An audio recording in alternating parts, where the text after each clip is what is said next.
Friends, हम लोग question देखने जा रहे हैं। इसके पहले बहुत सारा वीडियो हम लोग देख चुके हैं। वस्त्र विज्ञान का कुछ क्वेश्चन है जो स्क्रीन पे दिख रहा है आपको, हम लोग देखते हैं। हालांकि यहाँ से अभी हमने इस चैप्टर को डिस्कस नहीं किया है अब, लेकिन इसमें क्वेश्चन देख लेते हैं क्योंकि ये इम्पॉर्टेंट है टीजीटी के लिए या फिर पीजीटी के लिए। तो अब अभी आप पहला क्वेश्चन देख पा रहे होंगे, बुनाई में कोर्स किसे कहा जाता है। तो आपको पता है फ्रेंड्स, बुनाई में कोर्स किसे कहते हैं। तो हम कह सकते हैं बुनाई में दो तरह के जो बुनाई होती है वो दो तरह की लाइनिंग से की जाती है। एक होता है ताना बुनाई, दूसरा होता है बाना बुनाई। एक ताना बुनाई हो जाएगा, दूसरा बाना बुनाई हो जाएगा। तो इसमें हो जाएगा, ताना बुनाई में हो जाएगा फ्रेंड्स क्षैतिज पंक्ति, और बाना बुनाई में हो जाएगा, सॉरी फ्रेंड, बाना बुनाई में हो जाएगा आपका क्षैतिज पंक्ति, और बाना बुनाई में हो जाएगा ऊर्ध्वाधर पंक्ति।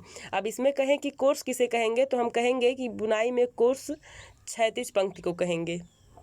ये क्षैतिज पंक्ति जिसको कोर्स कहेंगे। अब देखेंगे फ्रेंड्स, फंदे बंद करना प्रकार है, किसका प्रकार है फ्रेंड्स, नीटिंग का, वीविंग का, लेस का, इनमें से कोई नहीं। लेस आप जानते हैं फ्रेंड्स, मार्केट में मिलता है।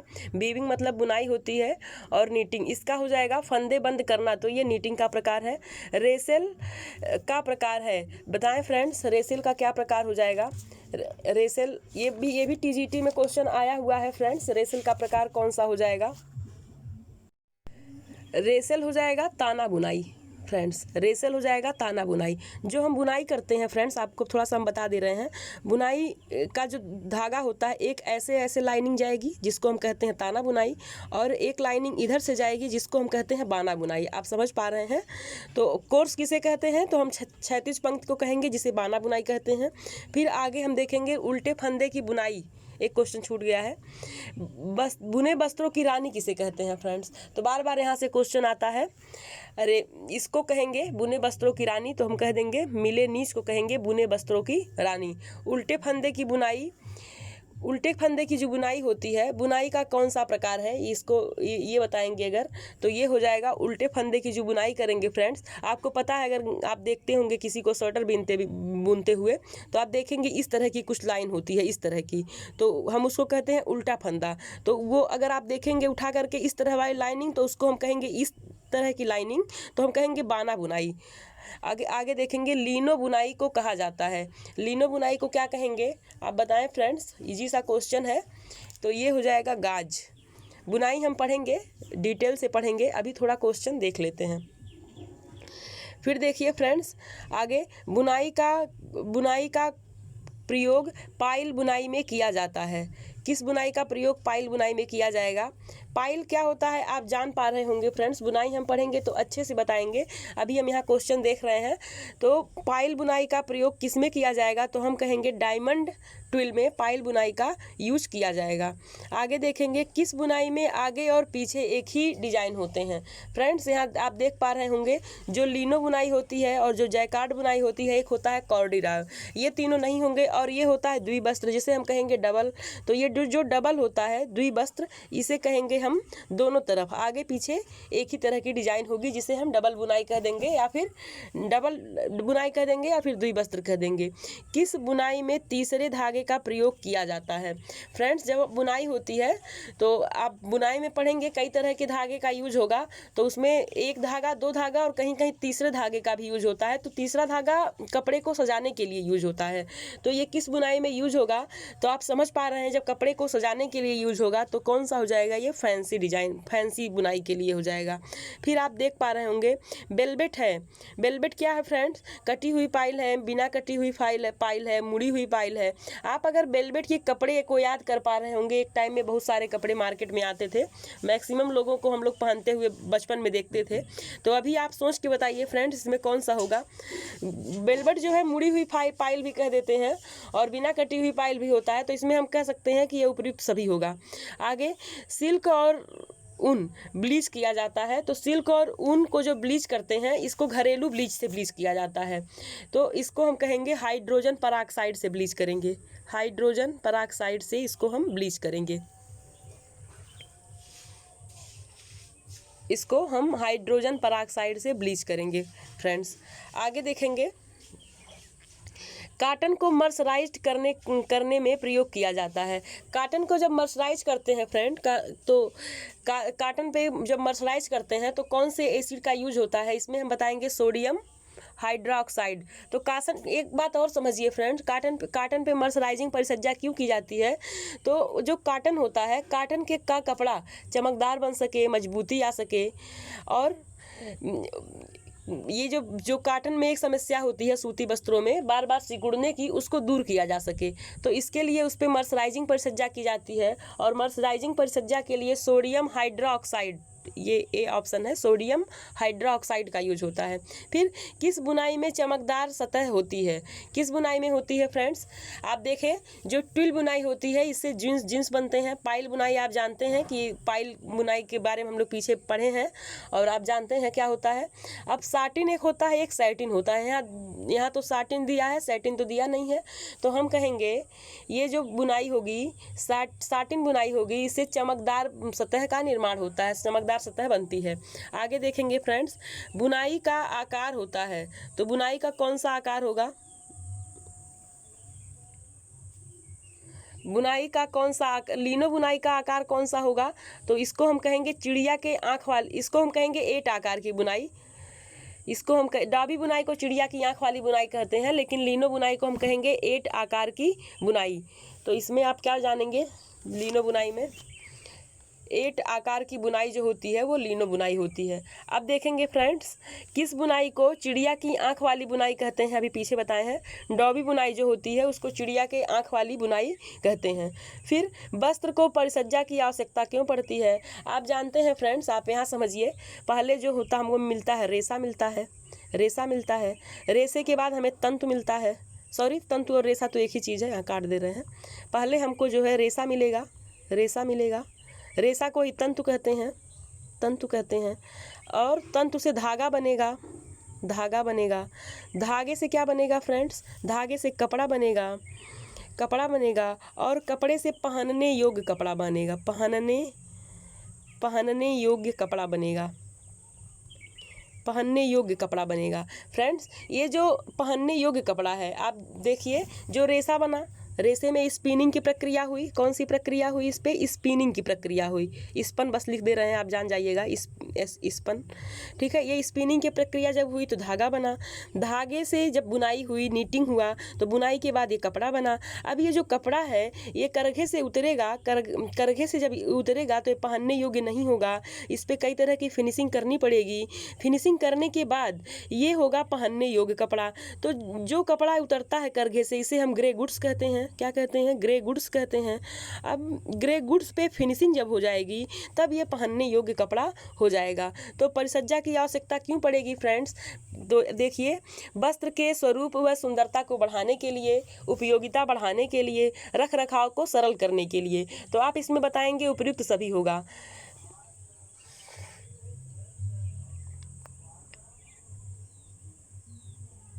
आप इसमें बताएंगे कि उपयुक्त सभी हो जाएगा।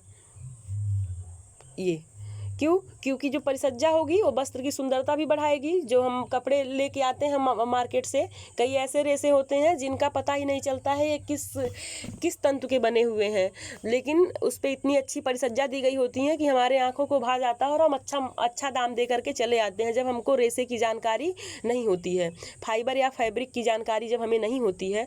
फिर होता है उपयोगिता बढ़ाने के लिए। अभी काटन के बारे में जब मर्सराइजिंग परिसज्जा की बात किए हैं तभी बताया है हमने कि जो काटन होगा उसकी मजबूती बढ़ेगी, चमक बढ़ेगा। सही बात है फ्रेंड्स, जब उसकी मजबूती बढ़ा देंगे तो उपयोगिता बढ़ जाएगी, मजबूत हो जाएगा। अब रख रखाव में भी आसानी होगा, बार बार प्रेस करने का झंझट, कई सारी समस्याएं, तो फिर फिनिशिंग के बाद ये भी समस्या खत्म हो जाती है। फिर है अगला, आवश्यक विरंजक है। विरंजक का मतलब ब्लीचिंग होता है, आप घरों में करते हैं, वाइट कपड़ों पे आप लोग अक्सर ही ब्लीचिंग करते हैं। तो इसका कौन सा आंसर हो जाएगा फ्रेंड्स, आप सोच के बताइए, आप सोच के बताइए कि आवश्यक विरंजक कौन सा है। तो आप कहेंगे आवश्यक विरंजक, तो इसमें आप देखेंगे अवकारक विरंजक, सॉरी फ्रेंड हम आवश्यक कह रहे थे, अवकारक। आपको बता दें फ्रेंड्स, विरंजक 2 तरह के होते हैं, 2 प्रकार के।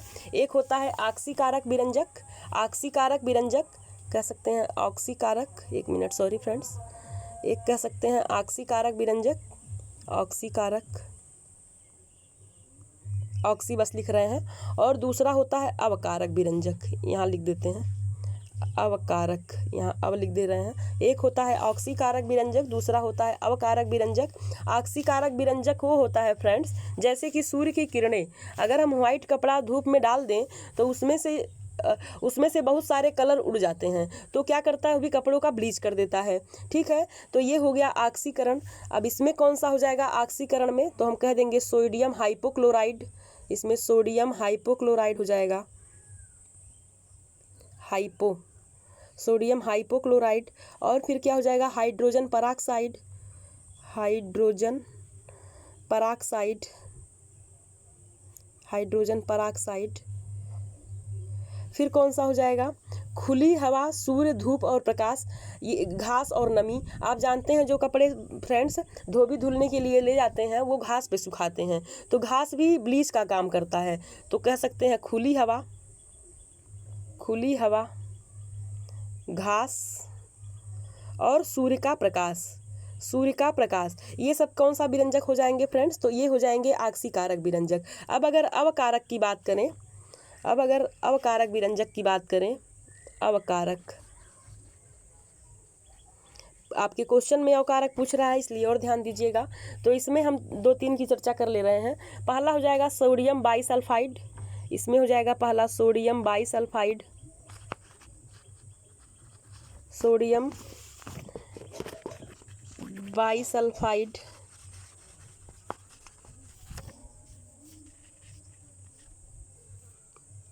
अवकारक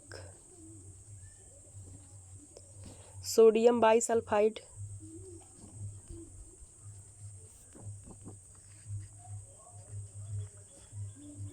सल्फाइड आप जान जाएंगे, कई बार हम बोले हैं। फिर अगला हाइड्रोजन पराक्साइड, सोडियम हाइड्रोसल्फाइड। अगला है सोडियम हाइड्रोसल्फाइड, यहाँ सोडियम लिख दे रहे हैं, सोडियम, सो हाइड्रोसल्फाइड, हाइड्रोसल्फाइड, हाइड्रोसल्फाइड। तीसरा हो जाएगा सोडियम परबोरेट, यहाँ सो लिख दे रहे हैं, फिर परबोरेट।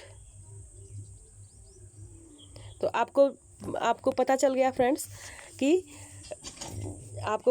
फ्रेंड्स कि ब्लीच कितने प्रकार के होते हैं, तो 2 प्रकार के होते हैं। अब आपके क्वेश्चन में पूछ रहा है कि अवकारक विरंजक कौन से हैं, तो आपको बताए हैं कि ऑक्सीकारक होगा और अवकारक होगा।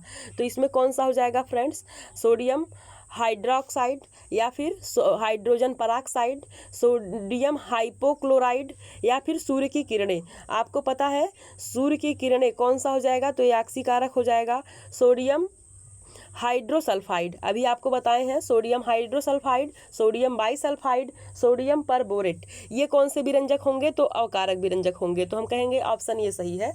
और इसके अलावा तीनों कौन से हो जाएंगे, तो ऑक्सीकारक विरंजक हो जाएंगे। अब अगला देखिए फ्रेंड्स, चमकाने के लिए सतह को चमकाने के लिए कौन सी परिसज्जा यूज की जाएगी फ्रेंड्स, तो आपको पता है सतह को चमकाने के लिए फ्रेंड्स देखिए इसमें जो ऑप्शन दिया है फ्रेंड्स, इसको हम सब पे चर्चा कर लेते हैं। एक होता है चपटा करना, दूसरा होता है मोयरिंग, जिसका मतलब होता है लहरें उठाना। फिर क्या है मोयरिंग के अलावा नक्काशी करना, नक्काशी मतलब एम्बोसिंग होता है, इसमें कुछ डिजाइनिंग की जाती है।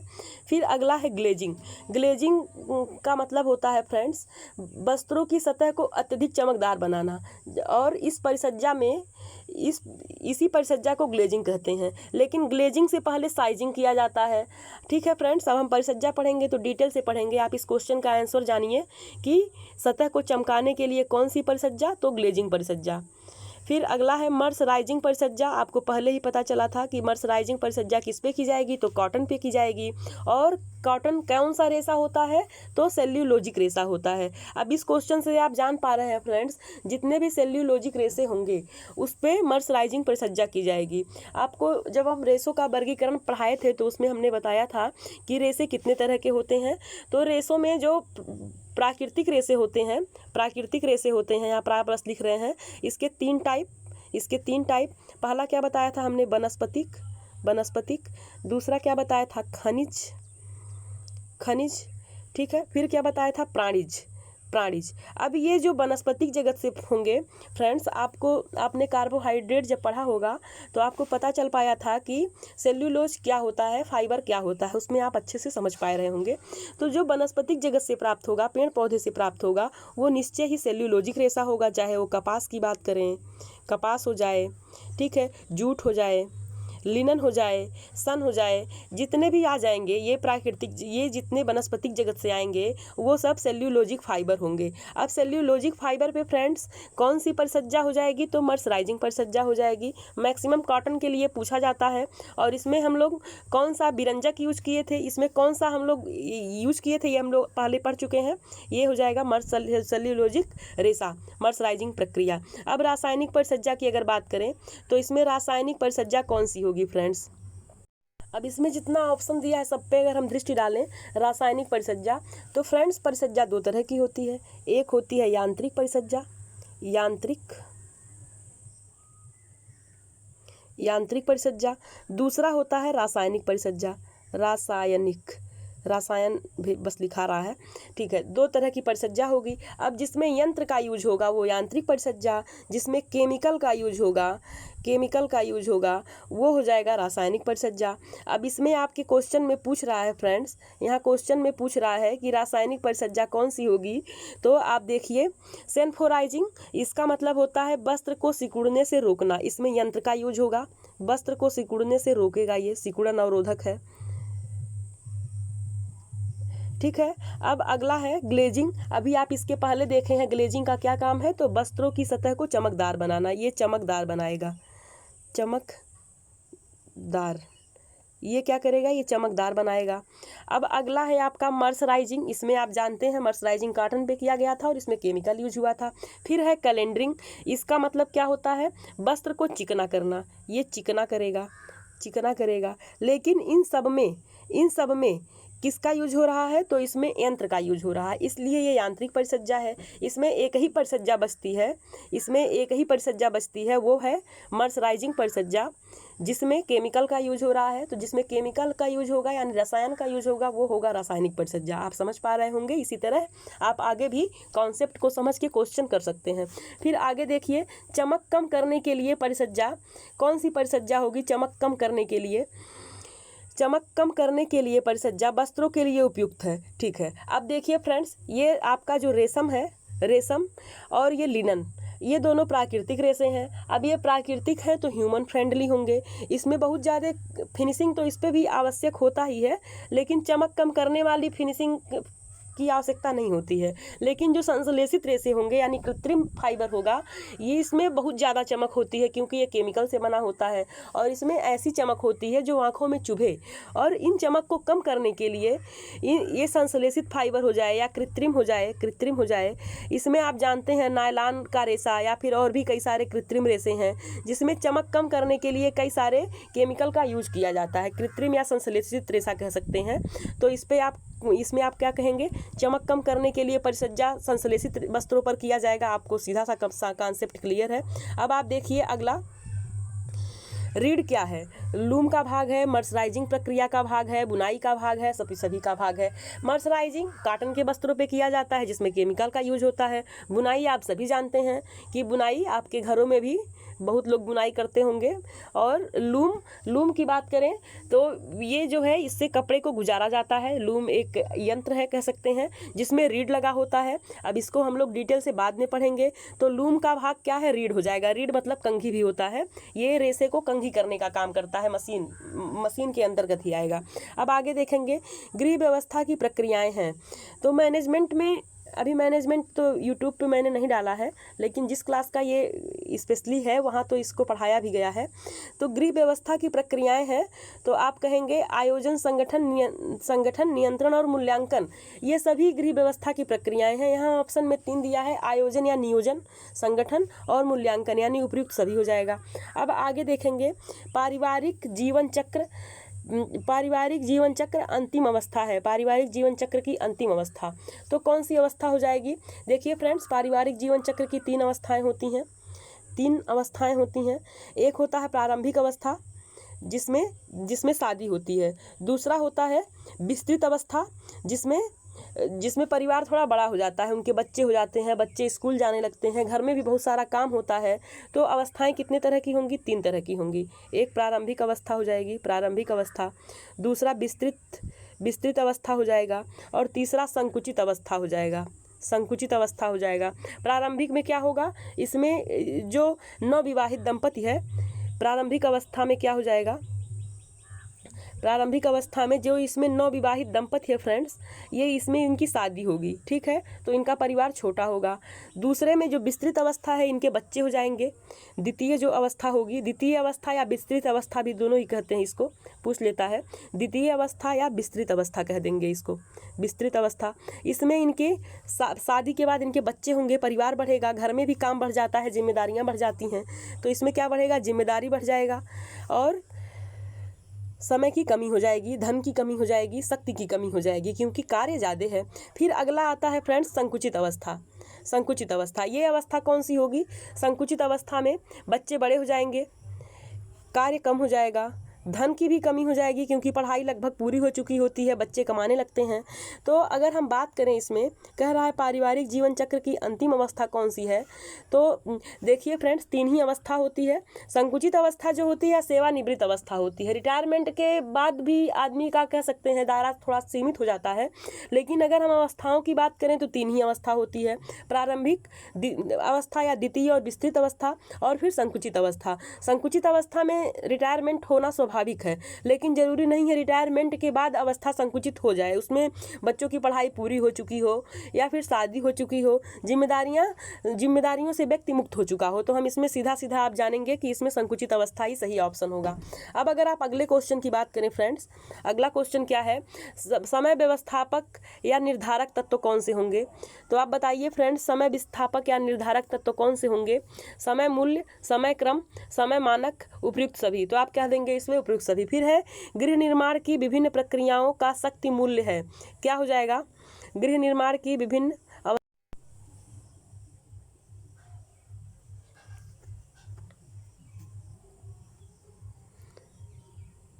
एक minute, sorry friends, video pause हो गया था, मुझे पता नहीं था, हमको लग रहा है क्वेश्चन छूट गया है। तो आप देखिए, गृह निर्माण की विभिन्न क्रियाओं का शक्ति मूल्यांकन है, तो क्या हो जाएगा? ये कार्यवक्र हो जाएगा। अगला क्वेश्चन आप देखेंगे, अगला क्वेश्चन आप देखेंगे फ्रेंड्स, थकान दूर करने के उपाय हैं, ये हो जाएगा कार्यवक्र। थकान दूर करने के उपाय हैं तो उपयुक्त सभी हो जाएगा।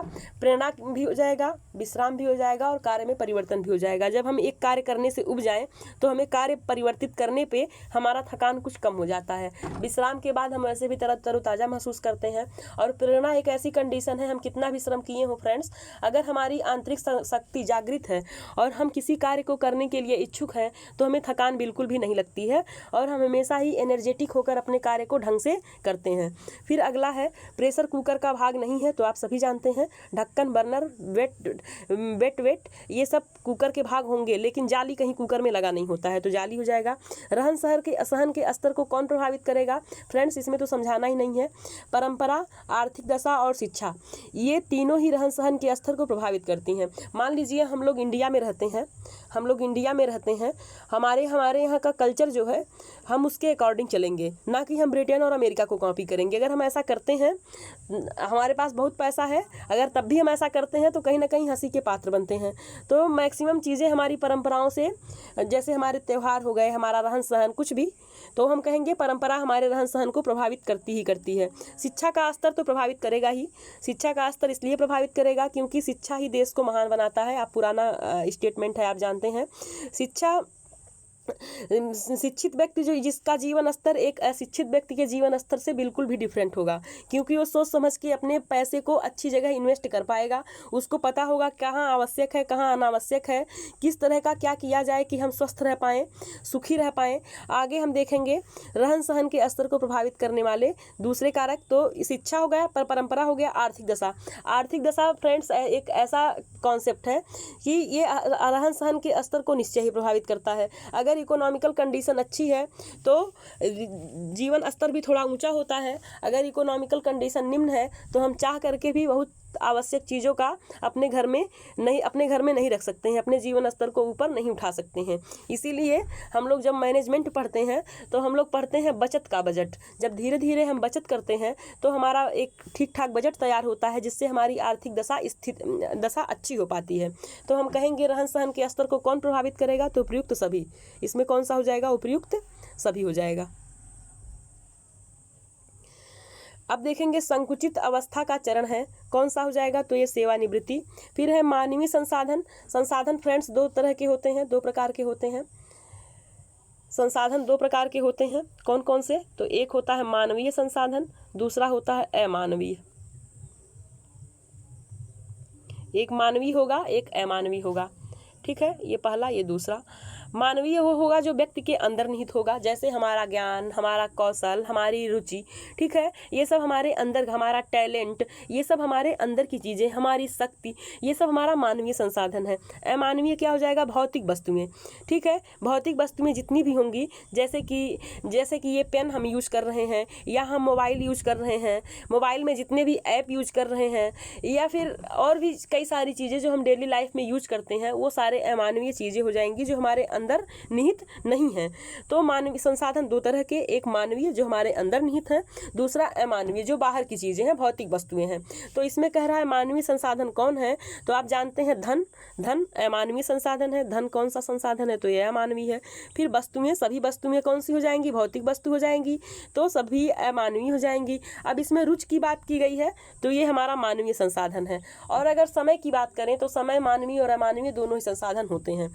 अब आगे देखेंगे साधनों का उपयोग का सिद्धांत है, कौन सा सिद्धांत है, साधनों के उपयोग का सिद्धांत, तो इसमें हो जाएगा कौन सा, योजना बनाना, समायोजन, क्रियान्वयन करना, उपयुक्त सभी। सही बात है फ्रेंड्स। मान लीजिए समय हमारा संसाधन है, ठीक है। अब समय का हम कैसे यूटिलाइज करेंगे, पहले तो हम किसी चीज़ का प्लान बनाएंगे। मान लीजिए हम घर का काम कर रहे हैं, तो इस तरह का हमने वक्र तैयार कर लिया, हमने बना लिया इस टाइम पे ये कार्य, इस टाइम पे ये कार्य, इस टाइम पे ये, तो मैंने योजना बना लिया। अब हम क्या कर रहे हैं, उसके साथ समायोजन कर रहे हैं और फिर हम उसको लागू कर रहे हैं, क्रियान्वयन कर रहे हैं। तो हम कह सकते हैं कि जो संसाधन होते हैं, संसाधनों का उपयोग जो होता है, उपयोग का सिद्धांत ये तीनों पे डिपेंड करता है। योजना बनाएंगे, ठीक है, क्रियान्वयन करेंगे और समायोजन करेंगे। फिर माता पिता व बच्चों के संबंध के बीच संबंधों की व्यवस्था को कहा जाता है, क्या कहेंगे, जो माता पिता होंगे उनके बीच जो बच्चों का संबंध होगा उसको क्या कहेंगे। मान लीजिए कोई शादीशुदा जोड़ा है, उनके बच्चे हैं, तो उसको हम कहते हैं एक परिवार या एक यूनिट, वो परिवार हो गया। परिवार एक समुदाय है, ठीक है, वो समुदाय हो गया। और माता पिता बच्चे को की परवरिश करते हैं, तो इसमें कहेंगे माता पिता व बच्चों के बीच संबंधों की व्यवस्था को क्या कहते हैं, तो हम कह देंगे परवरिश कहते हैं। थोड़ा सा क्वेश्चन ये टिपिकल लग रहा है हमें खुद भी, तो हम इसको कहेंगे परवरिश कहते हैं। परिवार का कार्य है, क्या कार्य है, परिवार के 3 कार्य हैं, एक जैविक, शारीरिक, मानसिक, ठीक है। जैविक कार्य में जो बच्चे होते हैं, जो भी शादीशुदा इंसान होते हैं उनके बच्चे होते हैं। शारीरिक कार्य, हमें अच्छा खाना चाहिए, जैसा पहनना चाहिए उस तरह का, और हम जो खा रहे हैं, जो पहन रहे हैं, उससे हमें कितनी मानसिक संतुष्टि मिल रही है, ये हमारा मानसिक कार्य हो गया। जो मानसिक संतुष्टि मिल रही है, मानसिक संतुष्टि मिल रही है जो हमें, ये हमारा मानसिक कार्य हो गया। जैविकी कार्य, जो बच्चे पैदा होते हैं, पालन पोषण होता है। शारीरिक कार्य, जो हमें स्वस्थ रहने के लिए सारे कार्य होते हैं, स्वस्थ रहने के लिए, वो हमारा शारीरिक कार्य होता है। अब आगे हम देखेंगे, अगला क्वेश्चन है कौन सा, साधनों की विशेषताएं हैं, क्या विशेषताएं हैं, गुणात्मक होगा, संख्यात्मक होगा, मितव्ययी होगा, तो क्या आप क्या कहेंगे। साधन संख्या में भी होते हैं और साधनों के अपने गुण भी होते हैं, तो हम कहेंगे ए बी दोनों सही है। अब देखिए व्यक्तिगत कार्य हैं, व्यक्तिगत कार्य क्या होगा, भोजन व्यवस्था, आवास व्यवस्था, चित्रकारी, इनमें से कोई नहीं। आप इसका सिंपल सा आंसर है फ्रेंड्स, इसका कौन सा हो जाएगा। आप भोजन बनाएंगे तो अपने लिए भी बना सकते हैं, दूसरे के लिए भी बना सकते हैं। तो भोजन बनाएंगे, सही बात है, आप खुद ही बनाएंगे, उसमें दूसरा कोई भी सहयोग कर सकता है। आवास की व्यवस्था होगी तो ज़रूरी नहीं है इसमें एक ही लोग रहेंगे, लेकिन चित्रकारी जो होगी फ्रेंड्स, वो आपका टैलेंट होगा, तो आपका ये व्यक्तिगत कार्य हो गया चित्रकारी। अब देखिए पकाते समय प्रेशर कुकर का तापमान कितना होना चाहिए, वैसे इसका आंसर होगा 122 डिग्री सेल्सियस, अगर मंजू पाटनी की बात करें, लेकिन यहाँ 120 डिग्री सेल्सियस दिया है तो हम मान लेंगे कि 120 डिग्री सेल्सियस होता है। अब आगे देखेंगे कार्यकर्ता की क्रियाशीलता के निर्धारक तत्व कौन से होंगे। शरीर के अंगों की उचित मुद्रा स्थिति, लय में कार्य करना, वेग का लाभ उठाना, उपयुक्त सभी। जब हम कार्य सरलीकरण पढ़ेंगे, मैनेजमेंट का पार्ट है, तो हम समझ पाएंगे कि इन सारे अंगों का कैसे यूज होता है, हम कार्य को सरल बना के कैसे करते हैं। अभी हम अगर इस क्वेश्चन की बात करें तो हम कहेंगे जब हम कोई कार्य करते हैं तो हमारे सारे शरीर के सभी अंगों का यूज होता है, लेकिन कार्य सरलीकरण के माध्यम से हम थोड़े एक्सपर्ट हो जाते हैं और अंगों का ढंग से यूज करते हैं। फिर लय में कार्य करेंगे, जब हम किसी कार्य को लय में करते हैं तो हमारा समय भी कम लगता है, हमारी शक्ति भी कम लगती है और काम जल्दी होता है। फिर वेग का लाभ उठाना, फिर ठीक है फ्रेंड, जब हम लय में करेंगे उसमें जो वेग आएगा उसका भी जब हम लाभ उठाएंगे तो हमारा कार्य जो है जल्दी होगा, उसकी क्रियाशीलता में वृद्धि होगी। तो हम कहेंगे इसमें क्या है, कार्यकर्ता की क्रियाशीलता के निर्धारक तत्व तो तीनों ही हो जाएंगे। फिर क्या है, कार्य सरलीकरण की तकनीक है फ्रेंड्स। कार्य सरलीकरण की दो तकनीक होती है, एक होता है औपचारिक, चारों ऑप्शन नहीं है लेकिन फिर भी हम इस एक्सप्लेन कर रहे हैं यहाँ पे, एक मिनट। औपचारिक तकनीक, दूसरा होता है पेन पेंसिल तकनीक। ये कार्य सरलीकरण की दो तकनीक होती है, औपचारिक और पेन पेंसिल तकनीक। अब इसमें सिर्फ यही पूछा है क्वेश्चन में, अगर आप देख पा रहे होंगे, इसको हम जूम कर देते हैं थोड़ा सा, ये देख पा रहे होंगे आप, कार्य सरलीकरण की तकनीक है तो आप कहेंगे कार्य सरलीकरण की दो तकनीक है। अब इसको यहाँ तो एक ही ऑप्शन दिया है औपचारिक तकनीक में भी कई चार आते हैं और पेन पेंसिल तकनीक में भी चार आते हैं, हम लोग बाद में डिस्कस करेंगे। अब देखिए इसमें दूसरा क्वेश्चन आ गया है, औपचारिक तकनीक है, चलिए इसका भी डिस्कस करना ही पड़ेगा थोड़ा सा। अब देखिए जो हम बताए हैं कि एक होता है आपका औपचारिक, दूसरा होता है पेन पेंसिल तकनीक। कार्य सरलीकरण की दो तकनीक, एक होगा औपचारिक, दूसरा पेन पेंसिल तकनीक।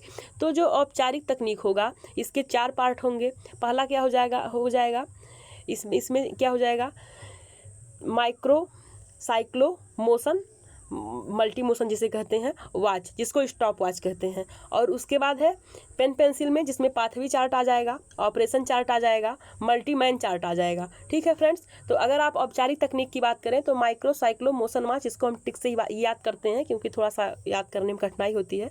तो औपचारिक तकनीक के कौन से भाग हैं, तो साइक्लोग्राफी आपकी औपचारिक है और ये तीनों आपकी पेन पेंसिल तकनीक है। कौन सी तकनीक है, ये पेन पेंसिल तकनीक है,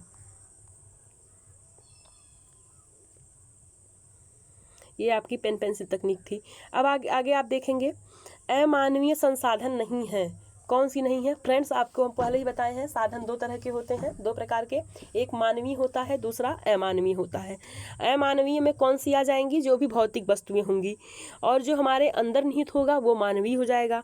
तो जो ज्ञान है ये हमारा मानवीय संसाधन है, क्योंकि ये बाहर नहीं है, ये हमारा गॉड गिफ्ट है, हमारे अंदर निहित संसाधन है, तो ये हमारा मानवीय संसाधन हो गया। अब देखिए धातु से बना बर्तन नहीं है, कौन सा बर्तन धातु से बना नहीं होगा फ्रेंड्स, इसको आप खुद बताएं, ये इजी सा क्वेश्चन है, आप खुद बताएंगे इसको, कौन सा धातु से बना बर्तन नहीं है। अब आगे अगर हम अगले क्वेश्चन की बात करें फ्रेंड्स, क्या कह रहा है, कार्य विश्राम और शयन के अनुपात होना चाहिए। तो हमारे 24 घंटे होते हैं, 24 घंटे को हम इस तरह बांटेंगे, 8 घंटा सोना है, 8 घंटा कार्य करना है, और 8 घंटे को हम कार्य शयन और विश्राम में बांट देते हैं। तो इसका हम हो जाएगा 8-8-8। फिर क्या है, रेफ्रिजरेटर का कैबिनेट बना होता है, किससे बना होता है फ्रेंड्स, रेफ्रिजरेटर का कैबिनेट किससे बना होता है, रेफ्रिजरेटर का कैबिनेट बना होता है इस्पात से। अब फ्रेंड्स हम आगे सभी क्वेश्चन का डिस्कस हम आगे करेंगे, जितना भी क्वेश्चन अब बचा हुआ है अब अगले नेक्स्ट वीडियो में हम लोग इसका डिस्कस करेंगे फ्रेंड्स। तो आज के लिए इतना ही। अगर आपको ये क्वेश्चन अच्छा लगे फ्रेंड्स तो ऐसे ही क्वेश्चन पाने के लिए वीडियो में कमेंट अवश्य करें, कमेंट भी करें और लाइक सब्सक्राइब शेयर भी करें। आप सभी को अगर ये वीडियो अच्छा लगे तो please like. Thank you for watching. Video ये TGT के लिए स्पेशल है, इसलिए आप इसको देखेंगे और समझेंगे।